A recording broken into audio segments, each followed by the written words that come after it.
Okay. Magandang gabi sa lahat. This is Justin Talk News PH. At bago tayo magsimula, I would like to request like, share, and subscribe sa mga bagong subscriber o sa mga bagong dumaan dito sa Justin Talk News PH. Subscribe naman para tumasa man yung subscription natin kahit paunti-unti. So, marami tayong pag-usapan ngayong gabi na to. So ito yung mga balita na i-discuss natin. Unang-una, itong tungkol doon sa warrant of arrest na winagayway ni Trillanes kahapon doon sa Senado. Kung ito ay totoo ba o totoong photocopy o totoong authenticated o fake. So malalaman natin yan dito sa discussions natin. At pangalawa, si Bato, iniba niya yung political landscape dito sa ating bansa. So napakalaking bagay ang ginawa ni Senator Bato de la Rosa sa paglutang niya kahapon. It almost changes the entire scheme of the game, kung paano plinano ng mga administrasyon ang gagawin nila ay nagkaroon ng matinding disruption. Kaya ngayon, back to the drawing board sila kung anong gagawin. Pero marami naman silang option, and most of them are, kung hindi pera, operasyon sa kalaban. So operasyon sa kalaban para kumampi sa kanila. But hindi natin sigurado kung yung resulta sa gagawin nila ay maging successful. Tulad nitong nangyayari kahapon na biglang nag-iba ang takbo ng politika dito sa bansa natin in favor of those mga taong tulad natin na na-oppress na husto. So it goes to our favor. So napakaganda ng pangyayari. At sana tuloy-tuloy ito. At sa tingin ko, nothing will be going to be worse in our side. Everything will be going better. So itong sa kanila, contradictory sa nangyari. Kaya ngayon talagang nagpalplano ang administrasyon kung ano naman ang next step nila, dahil nagkaroon ng malaking kadisgrasya sa kanilang plano na hindi matupad yung iba nilang binabalak na masama against BP Inday Sara in particular. So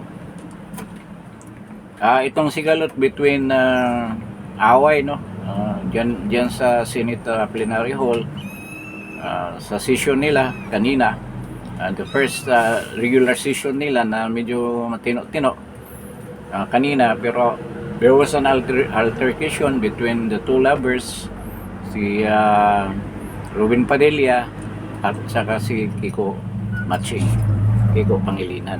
So iyan ang pag-usapan natin. Malalim yung dahilan, hindi lang dahil may personal grudge sila. So yun ang i-discuss natin. Unahin na natin itong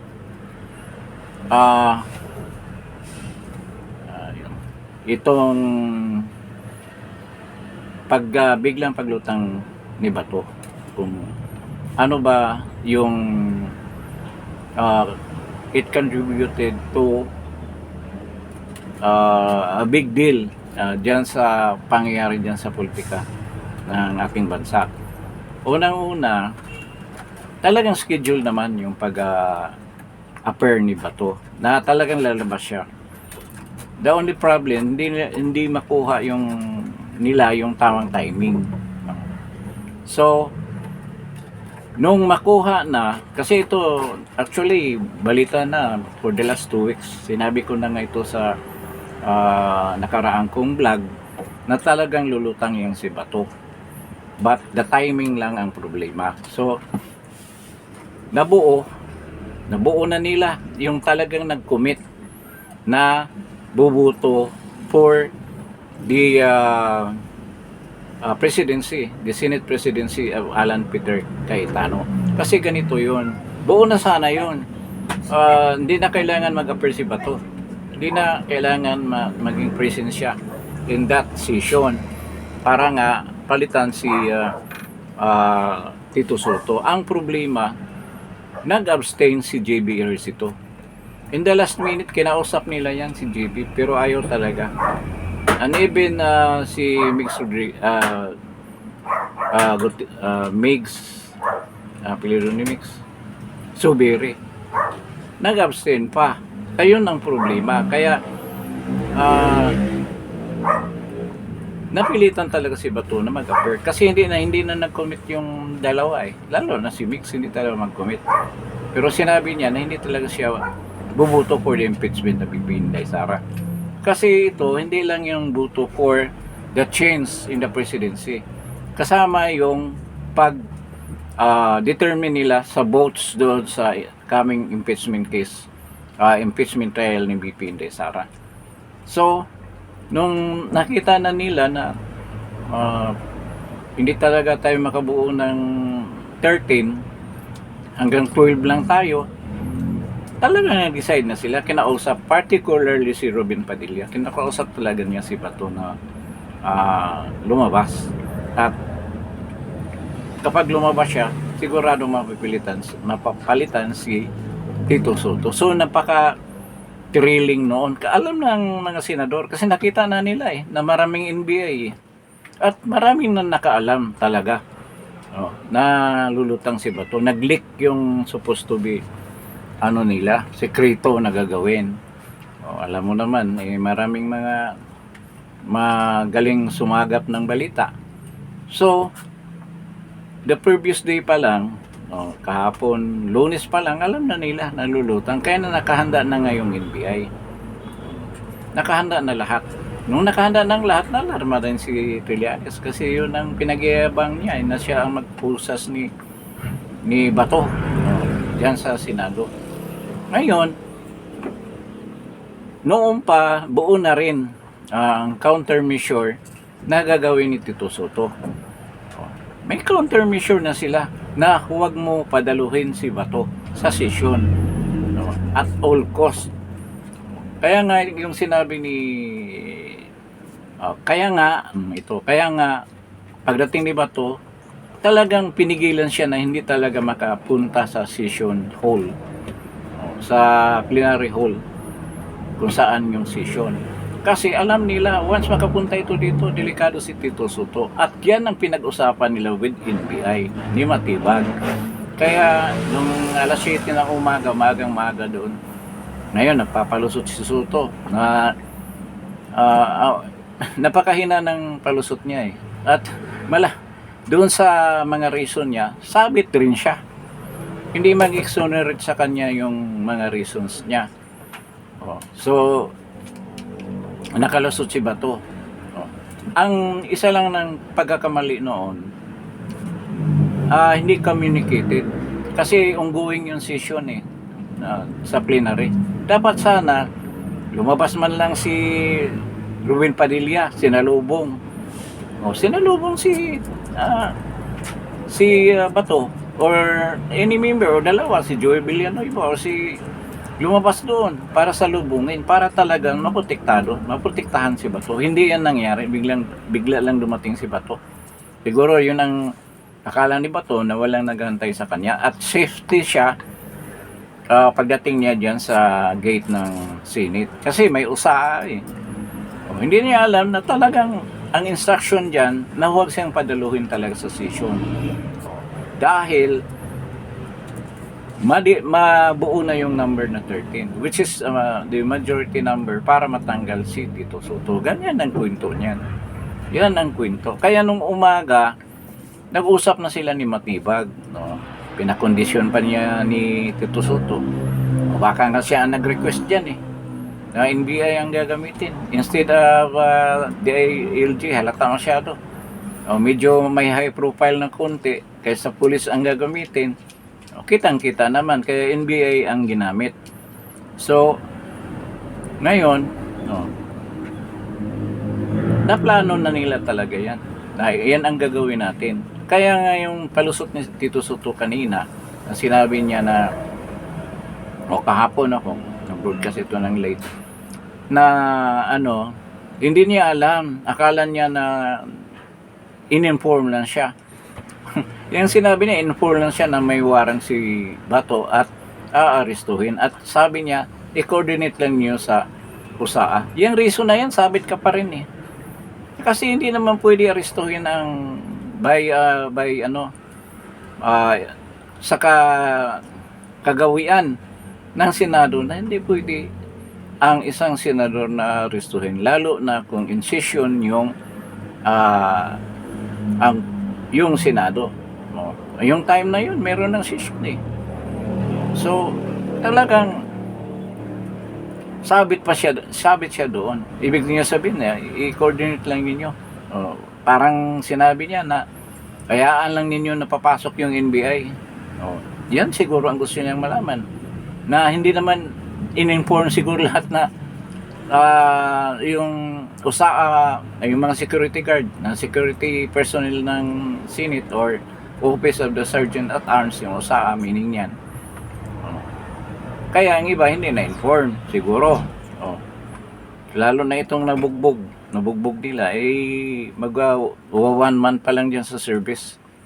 Diyan sa security. So nagkaroon ng problema. Isipin mo, parang Occupy Senate nang ginagawa nila.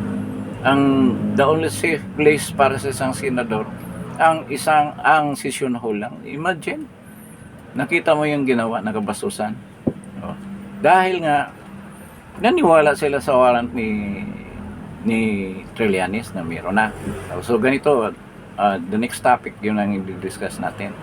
So ganyan ang nangyayari.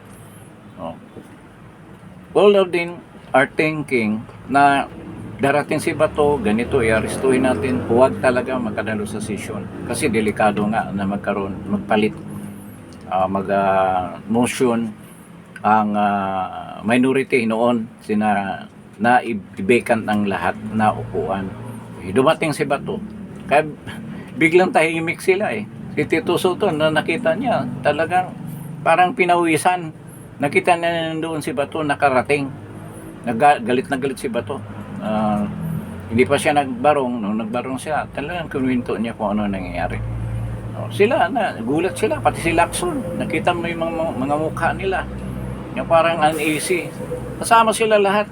Ayun, nagbalak niyan. Kasi alam naman natin kung sino nagbalak yan. Si Tuta Soto tsaka si Lacson. Ang nagbalak na yan ang gagawin. Pumalpak nga sila dahil akala nila basta-basta na lang si Bato. Alam ni Bato eh. Alam niya na talagang huhulihin siya. Kasi November pala, alam din niya, kaya nga nagtago siya eh. Yun ang dinidiscuss ni Ruben Padilla kanina na i-discuss din natin more. So, ito nga yung pag-surface ni Bato, talagang nagkaroon talaga ng changing of the political landscape sa Pilipinas. Kasi akala natin tuloy-tuloy na sila na hindi talaga mapalitan sa Soto. May biglang nag-appear si Bato. Ngayon ang majority nasa dating minority na. So ang dami talagang maiiba dyan. Kaya kanina makikita mo sina Kiko Pangilinan, nairita sila ng gusto. Pati si Risa Hontiveros, kung anong pinagsasabi. Si Tito Soto, yung palusot niya na alam na lahat ng tao, hindi lang yung mga vlogger, na ikaw ang nag-traidor kay Bato. Talagang bininta mo si Bato doon sa NBI. Ngayon, so yun na nangyari. Ang political landscape nag-iba talaga ng gusto. Isipin mo, kasama na yung sobrang frustration talaga. Kasi kasama na doon yung impeachment trial ni Inday Sara na maapektuhan ng gusto. Bakit? Nakikita nila yung numbers. Huwag mo sabihin na yung numbers na yun mag-iiba. mag-iiba na magiging 16 yan. Kayo, 9 lang sila eh. So madagdagan ng 7, napakabigat na numero yan para kayo mapa-impeach nyo si BP, mapa-convict nyo si BP Inday Sara. Napakabigat. So ibig sabihin sila gara pupunta sa inyo. Yung 4 na lang, lagay natin 4 na 3, Joel Villanueva at saka na-exonerate na si Joel Villanueva, si Jinggoy na lang at saka si Chis Escudero. Tuluyan yun yung idemanda dyan sa ombudsman. Akala ko noon si Chis ang nag-abstain, si JB pala. Malay mo, nakumbins si JB na kakampi o si Mix Subire by that time kung magkaroon na ng butuhan, kung darating sa ganyang point na magkaroon ng butuhan with regard to the conviction of BP Inday Sara. Hindi pa tayo sure niyan. Marami pang bagay na mangyayari. Tulad ngayon, it is real surprise ang nangyayari. So, ilagay natin, ma-convict nila sa ganyang kabilis na panahon. Kasi, ilagay natin, magsimula sila ng July. So, they have only 5 months para ma-convict si BP Inday Sara. Or 6 months para ma-convict. Ganyang kabilis. Gaano ba katagal ang kaso dyan sa ombudsman bago ma-convict? Kasi, pwede naman sila makabuto. Si Chase, si Joel, wala na pala, exonerated na yan. At si Jinggoy, dalawa lang yan. Pilitin na lang puputo sa kabila. Wala namang hindi naman natin masabi na mahina yung mga senador na yan. Maisip nila, bakit lilipat ako? Nandito yung pag-asa. Dito sa side ni BP Inday Sara. So kung kakampi ako sa kabila, kung ma-convicted ako doon sa Sandigan Bayan, wala nang tutulong sa akin. Isusugal ko na lang dito kay BP Inday Sara. I'm referring to Chis Escudero and Joel Villanueva, exonerated na kasi na pawalang sala na ng taga DPWH na hindi daw yung tao ang kausap nila ay yung nagbibigay kay, wala silang ebidensya na nagbibigay ng malita kay Joel Villanueva. So ganyan ang kaso ni Joel. Ang naiwan na lang si Jinggoy. So dalawa lang yan. At hindi nga ganyan kabilis ang kaso dyan sa Sandigan Bayan. At lalo na ito, yung mga ebidensya nila, napakahina. Hindi talaga ma-convicted yan sila ni Jinggoy. So yun ang mangyayari dyan. Pero hindi naman tayo sigurado na darating sa voting nga dyan sa... So napaka pessimistic na titingnan ang kanilang mga balak na hindi talaga matupad. Balak ni Tito Soto. So, yun, isa doon sa mga option ay ang pagpahuli ni Bato de la Rosa na hindi naman nangyari dahil nga nakalusot si Bato eh. Ngayon, so yun na yung with regard to yung changing of the political landscape na nangyayari. Kasi biglang nag-iba ang landscape talaga. Anong naapektuhan? Ang majority na malaking tulong sa pag-suporta dito sa impeachment trial ni BP Inday Sara na hindi talaga siya ma-convict. Then, I'm talking about sa impact na ginawa ni Bato. Yung excuse me.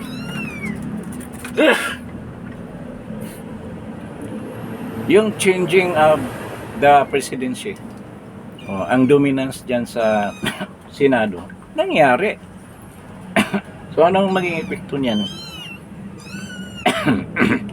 Magkaroon ng totoong Blue Ribbon Committee tabag nito hearing with regards to the flood control scandal. So yun ang mangyayari. So napakalaking bagay talaga nangyari sa paglutang ni Bato. So isipin natin, maiba na yung investigasyon. Lulutang na yung mga witnesses. So talagang kawadong-kabado sila diyan. Kasama na yan si BBM diyan. Hindi nila malaman kung paano nila sawatain yan. Paano nila i-counter yan. Kaya ngayon, kanina medyo tumapang itong minority na ngayon. Panay na ang salita. Si Risa Yontubero, sinabi niya sana magkaroon ng change ba? Magkaroon we're na change sa mga pagtingin ng mga mamamayan sa Senado na sila naman ang sumira. Sino bang sumira sa mga ginawa nilang mga injustices? Yan na lang sa hearing sa flood control na gusto talaga nilang iiwas ang kanilang principal na si BBM at saka si Romualdez. Ngayon, unti-unti nang nakikita natin na once na magkaroon ng totoong hearing dyan, talagang maraming matatamaan dyan, including the congressmen. Kasi ipapatawag na talaga yan ni Marcolita. Magkaroon pala ng seleksyon ng mga chairman sa mga committee up to Monday. So probably this week hanggang Thursday, ilaan nila yan dyan sa pagpili ng mga committee chairmanship. Na lahat mapupunta sa mga majority, of course. So si Kiko panayang pigil na hindi daw pag-usapan na yung mga bagay-bagay na yan, hindi na kailangan dahil walang mga chairman ang mga committee. Paano daw i-discuss yun? May isang committee na sinasabi na hindi daw magaganap yun dahil nga walang chairman at walang members. Pwede naman sana sila mag-hold over capacity muna. Ayaw dahil may linabag daw na rules sa kanilang roles na kailangan talaga punan yung pagkukulang dyan sa chairmanship ng bawat committee. Sinabi naman ni bagong Senate President na si Alan Peter Cayetano na it will take a little time for them to fill up those positions, chairmanship of committee. So, dito sa BRC, napaka-thrilling. Kasi alam na natin na si Marcolita babalik dyan. Kaya dyan, booking si Lacson sa mga inefficiency, sa mga pagtatakip niya na mga ayaw niya imbestigahan, di magdatingan na dyan. Kasama na si Libis, si Bersamin, si Ulaybar, baka nga si Saldico biglang darating yan. Or i-allow na nila yung Zoom, pag-witness through Zoom. Pwede na. Ang sinasabi ni Marcolita na yun, sa embassy lang, ini-embassy, pwede siya mag-apostolate o mag-issue ng parang affidavit na mag-attest siya na talagang siya yun na mag-witness through Zoom. Hindi napakaganda na mangyayari. So ngayon, unti-unti na matitibag. Ngayon, yung mga talagang involved dyan sa malaking pagnanakaw na yan.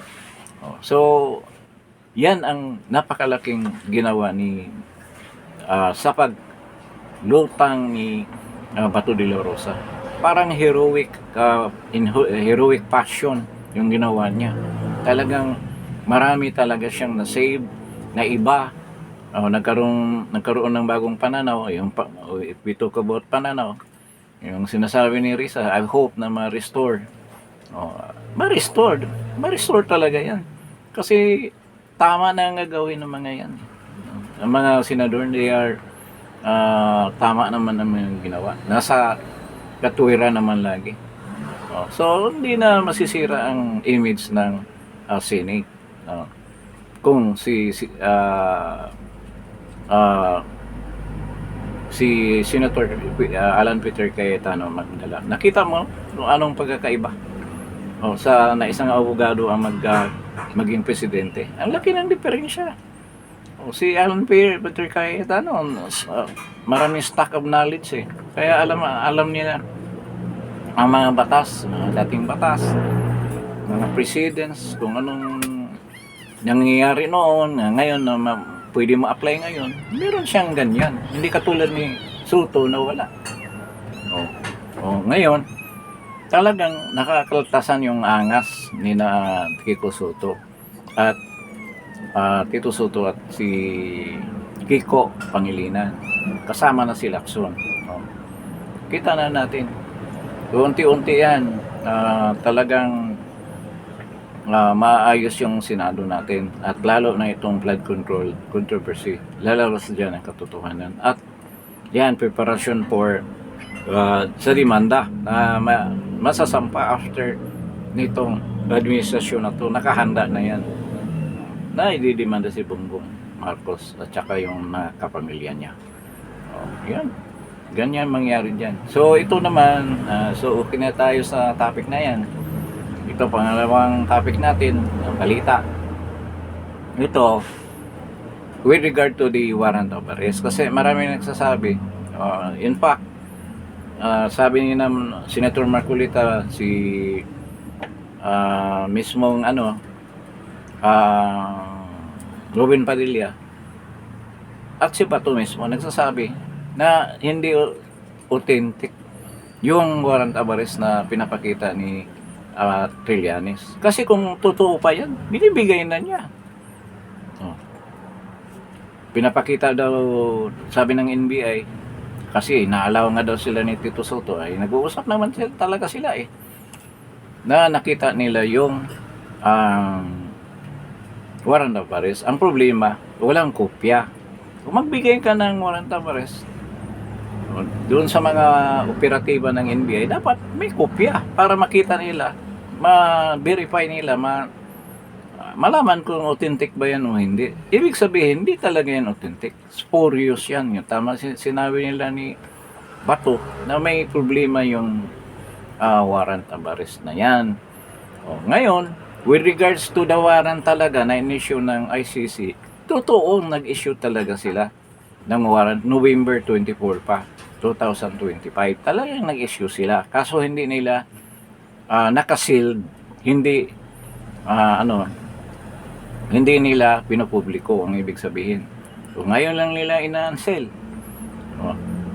Bakit masabi nila ni Marcolita na talagang pick yan at saka ni Robin? Kasi ang proseso hindi nasunod Ngayon, nagre-request nga matagal ang sina Trillanes na mag-issue ng warrant of arrest.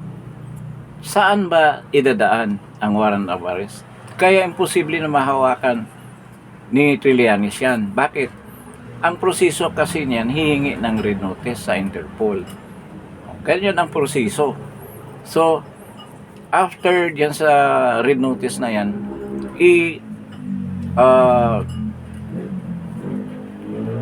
ipasa yan doon sa PCTC o Philippine Convention of Transnational Crime, PCTC.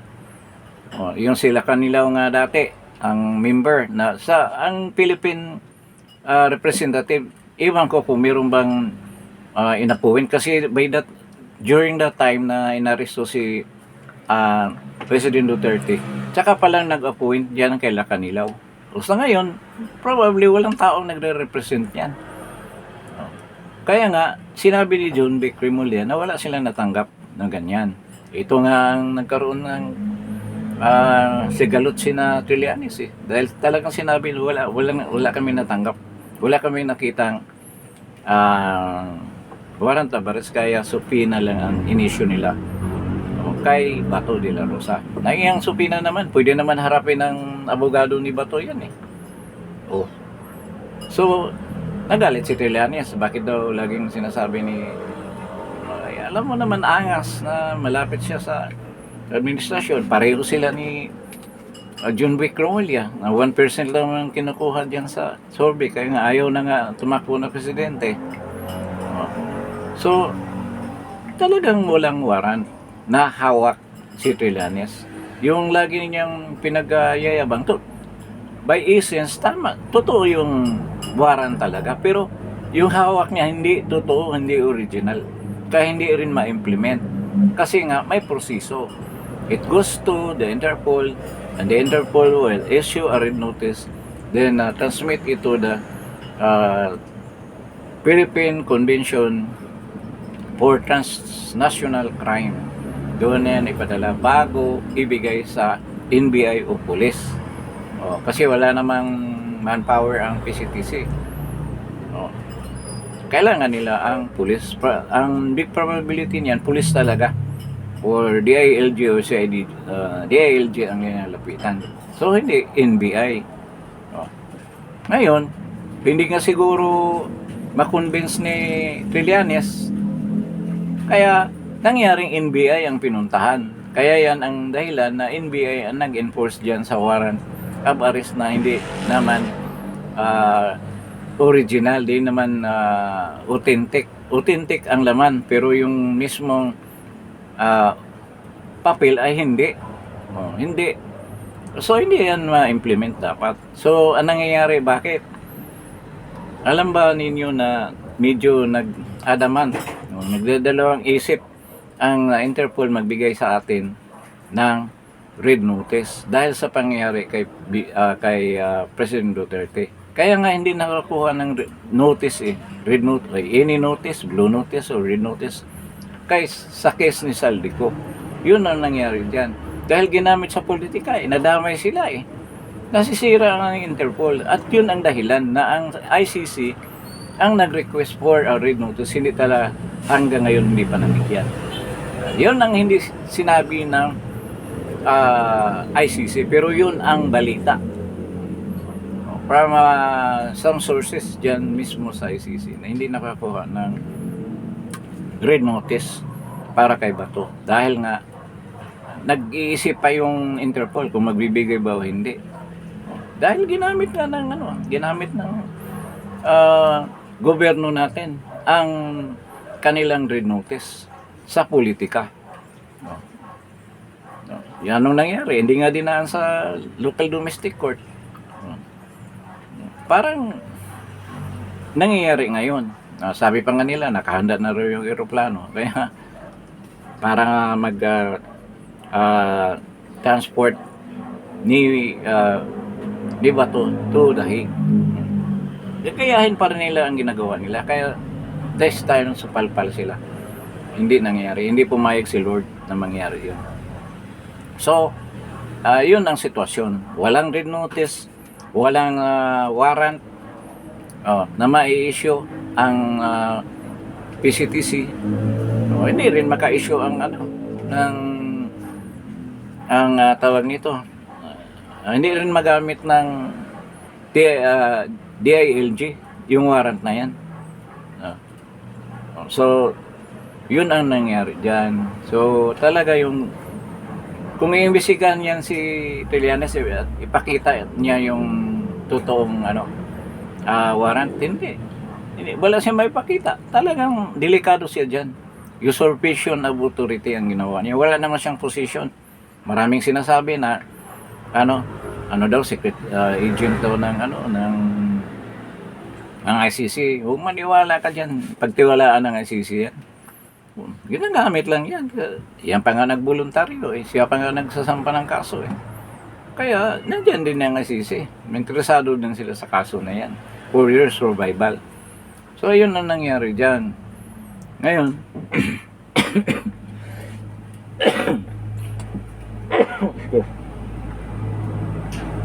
ngayon itong connected din dyan yung issuance ng warrant diyan sa pinagkaguluhan kanina ni na Arwin Padilla kasi meron ng Senate Resolution number 44. Ito nga yung resolution after the kidnapping of President Duterte na walang Pilipino na pwede maging biktima diyan sa extraordinary rendition na basta-basta na lang dalhin na isuko sa ibang bansa or any foreign court for that matter at kailangan dadaan muna sa domestic court. Yun ang point doon sa resolution number 44 na talagang ayaw ng minority na ngayon, si Kiko Pangilinan. Kaya nga kanina tumayo si Kiko na nung patuloy na dinidiscuss na nagkano siya, Cuenta border na dapat hindi daw yun i-discuss, doon daw i-discuss sa, hindi i-discuss sa plenary, sa committee na lang nag-handle niyan. So public order and rules ng Senate, doon yan i-discuss. So ang nangyari dyan, nagkagalit kasi si Erwin Padilla nagsasalita siya, ba't pipigilan mo yan, no? Na sumigaw pa si Kiko Pangilinan, nagyayabang pa. No, siyempre galit na galit yan, napalitan na yung nung presidente nila na si Tito Soto. No, so yun ang nangyari. Kaya sabi ni ba't sumigaw ka? O, tama ba yan? Kaya binasa kaagad ni Loren Legarda yung transcript as a pro tempore. Binasa niya kasi tinanong siya ni Ruben Padilla kung allowed ba yung ginawa ni Kiko Pangilinan na pagsigaw. Kasi ayun na i-discuss kaya natigil talaga yun. Natigil talaga yung discussions na yun. Pero mahaba na rin ang tinakbo. Sa sa Senate Resolution number 44. Ngayon ang laman na protektahan ang mga Pilipino na balak na dadalhin sa dahig or any other foreign court para doon litisin. Dapat dadaan muna sa korte natin dito sa Pilipinas. At kung guilty talaga siya, upon the decision ng korte na yan talaga ang verdict nila na guilty, pwede siyang i-extradite. So mahabang proseso yan. Kaya nga yan ang in-insist ni Bato, yung Senate Resolution number 44 na hindi majority ngayon. Majority ang bumoto, pero hindi bumoto yung mga minority. So yun ang nangyari dyan. So walang hiya talaga sila. Talagang bininta ito sina Tito Soto, Lacson, yung Ontiveros, bininta nila yung soberanya ng Pilipinas. Ang karapatan ng Pilipino na depensahan ang kanyang sarili sa lahat ng mga paraan para mapatunayan niya na wala siyang kasalanan o may kasalanan naman. Depende yan sa determination ng korte. Pero kailangan dadaan sa local competent judicial court. Yun ang nakalagay diyan sa Rome Statute. Then, ni-recognize naman yan ng ICC na ayaw ni Trillanes na mangyayari. So yun ang dyan, ang dahilan na nagkagalit ito si Ruben Padilla at saka si Kiko Pangilinan. Tandaan mo, Kiko, wala na kayo sa majority. Wala na kayo sa majority, kaya kahit anong ngal-ngal mo dyan, hindi talaga masusunod yung gusto nyo. So, kanyan ang pangyayaring yan. So, napaka malaki talagang issue na nangyari yung pag-iba ng political landscape ng ating bayan. Ngayon, hindi na sila hindi na nila mahawakan ng husto ang Senado. Kaya itong impeachment ni VP Inday Sara, dead in the water na yan, patay na yan. Ngayon, hindi sila, iwan ko kung pinasa nila yung kanina. Baka bukas pa. Nagdadalawang isip na sila Ngayon, ang dami nang lumabas na mga comments ng mga congressman. Napipilitan lang daw sila pumirma. Lalo na si Richard Gomez. Sinabi niya na napipilitan lang pumirma dahil nga sa distrito niya. Hindi mo narinig yung sinabi ni Pulong Duterte, ni Basti Duterte. Pwede wala kang pera, panindigan mo lang yung prinsipyo mo. Kung totoo, maintindihan naman ng mga tao ngayon. Dahil yun, majority ng mga Pilipino ngayon, mga voters, yan talaga ang sentimento na huwag bumuto sa impeachment. Dahil nga matakaw kayo sa pera, bumuto pa rin kayo. So mayaman kayo ngayon with around 40 million pesos na binigay ni 20 plus may 20 pa raw. So naging 40 na ngayon. Oh, aywan ko lang kung tutuhanin yan na alam naman nila na hindi talaga mananalo yan sa Senado. With the numbers diyan sa kahapon na voting, napalitan nga yung Senate President. So, nagdadalawang isip na sila ngayon. So, nawalan sila ng binyo diyan sa kanilang propaganda. At ito, nakikita ko unti-unti diyan diyan sa mga balita ng mga mainstream media. Pero stick pa rin sila sa paninira. Hinanapan nila ng butas ang majority, pero nahihirapan na sila ngayon. Kasi lalo na ito, magkaroon na ng hearing na totoo dyan sa Blue Ribbon Committee, talagang mabuyang yung lahat yan. Talagang lalabas dyan ng 18 Marines, baka madagdagan pa nga daw. So nakikita na natin na medyo lumiwanag ng konti. Mga bagay na hindi mapipigilan ng mga masasama, mga demonyo. Kahit anong pigil nila, talagang iba ang nangyayari in favor dito sa mga tao. Inaapi nila ng gusto. So ganyan ang nangyayari. So antay natin bukas, alas 3 din naman ang session nila. So kung anong development with regard to the case ng ni Bato de la Rosa, but wala na silang magawa dyan kasi hindi sila nakapag-issue ng warrant talaga. Dapat ngayon nila binigay yung warrant. Wala, yung requirement kailangan dadaan ka sa local judicial court, competent judicial court. Noon nagrepresenta ang DOJ, kaya hindi naman alam ng ICC yung kay President Duterte. Hindi naman korte ang DOJ, at yun ang in-insist ni Boeing Remulian na na-comply daw nila yung requirement yan sa Rome Statute na kailangan dadaan sa local judicial court. Sila daw ang korte, hindi naman kay korte. Kaya kalukuhan yan na nangyari kay President Duterte. So ngayon, iba na ang laro.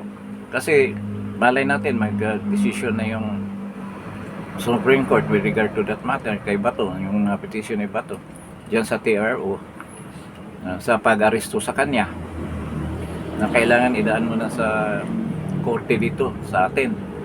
At sana mag-issue rin ng habeas corpus case, i-resolve na ng Kongreso. At yung habeas corpus nga with regard to President Duterte, sinampan ni Nakiti, sina Panilo, at saka si Attorney Torion, at si Pulong, at saka si Basti, ang mga siblings ni Sara.